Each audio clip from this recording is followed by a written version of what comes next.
Hello दोस्तों, स्वागत है आप सभी का आपके अपने यूट्यूब चैनल क्रिएटिव आर्किटेक्ट्स में। तो दोस्तों, आज मैं आपके सामने एक टॉपिक लेकर आया हूँ जिसमें हम आपको बताएंगे कि किसी बिल्डिंग का, किसी मकान का लेआउट प्लान कैसे बनाते हैं। अगर हम कोई भी बिल्डिंग, कोई भी मकान बनाते हैं तो उसमें सबसे स्टार्टिंग में जो ज़रूरत होती है वो होती है कॉलम लेआउट प्लान की। कहाँ कहाँ पे हमारे कॉलम आएंगे स्टार्टिंग में ना, तो ये हम आज आपको बताएंगे कि कैसे कॉलम लेआउट प्लान बनाते हैं।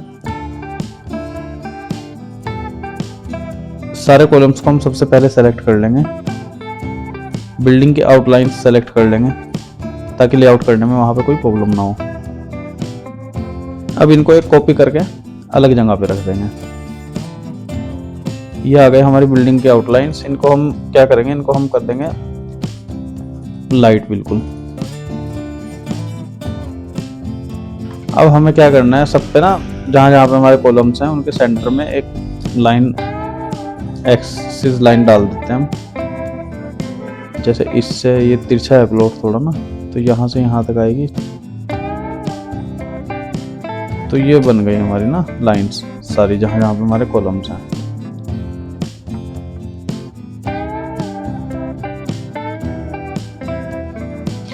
अब ये सारी लाइंस जो हैं हमारी, इनको हम डाल देंगे उसमें।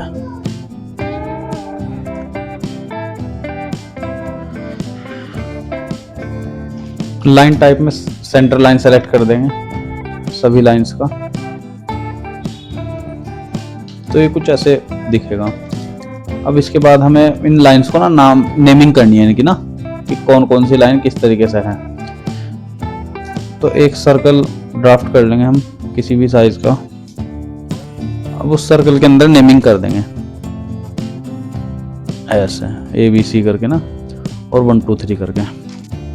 जैसे ऊपर की साइड हम कर रहे हैं इस तरीके से ABC करके नेमिंग आ जाएगी इनमें। अब ऐसे ही इधर आ जाएगा, इधर कर देंगे 1 2 3 करके ना।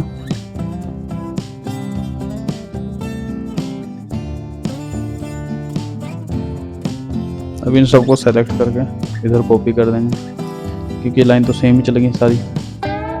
और वैसे ही एज इट इज इनको भी कॉपी करके इधर की साइड रख देंगे।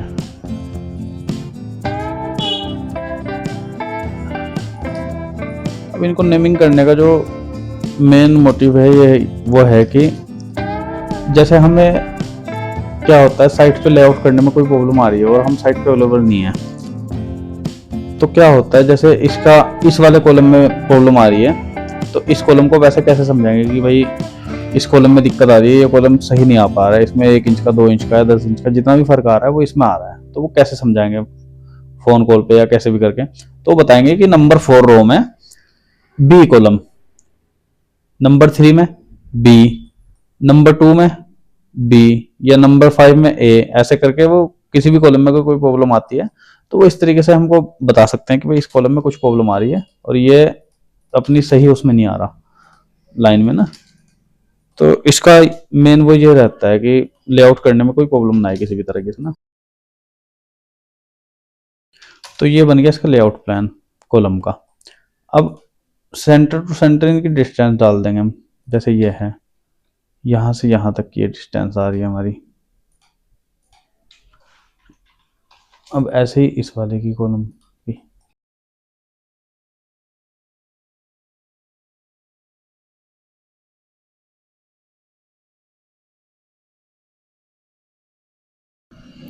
ये प्लॉट तिरछा है इसलिए चारों तरफ की डायमेंशन दिखानी पड़ रही है हमें ना।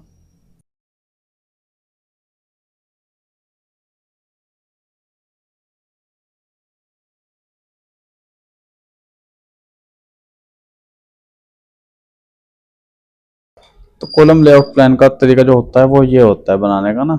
अब इसमें सारे, जैसे हमारा क्या है, इसमें सारे कॉलम एक साइज के हैं। जैसे ये भी 9x14 का है, ये भी 9x14, सारे 9x14 के कॉलम है या 9x18 जो भी है, मतलब सब कॉलम्स हमारे एक साइज के हैं। अगर अलग अलग कॉलम के साइज होते हैं तो जैसे ये वाला और ये वाला कॉलम हो जाता 12x18 का, तो इन कॉलम का कलर हम अलग कर देते हैं और सबको हम क्या करते हैं, बाकी जैसे ये सब सेम है, ये सब सेम है, ये सब सेम है, ये सब सेम, और ये 2 कॉलम अलग है, तो इन सबको तो हम लिखते हैं C1 और इन दोनों को लिख देते हैं हम C2। या 3 तरह के कॉलम होते हैं तो C1 C2 C3। ऐसे करके आ जाता। फिर वैसे ही उनकी डिटेल बनाते हैं कि कॉलम C1 9/14, C2 9/18, C3 12/18, तो ऐसे करके हम लिख देते हैं इसमें ना। तो ये इसका मेन तरीका होता है। तो इसमें हमारे सारे एक जैसे हैं, तो हम इन सबको लिख देंगे C1।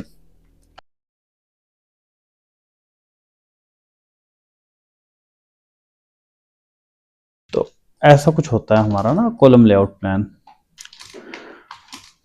तो दोस्तों आज का टॉपिक यही था। अगर वीडियो अच्छी लगी हो तो वीडियो को लाइक कर लीजिए और चैनल को सब्सक्राइब कर लीजिए। मिलते हैं अगली वीडियो में, तब तक के लिए आप लोग अपना ध्यान रखिएगा।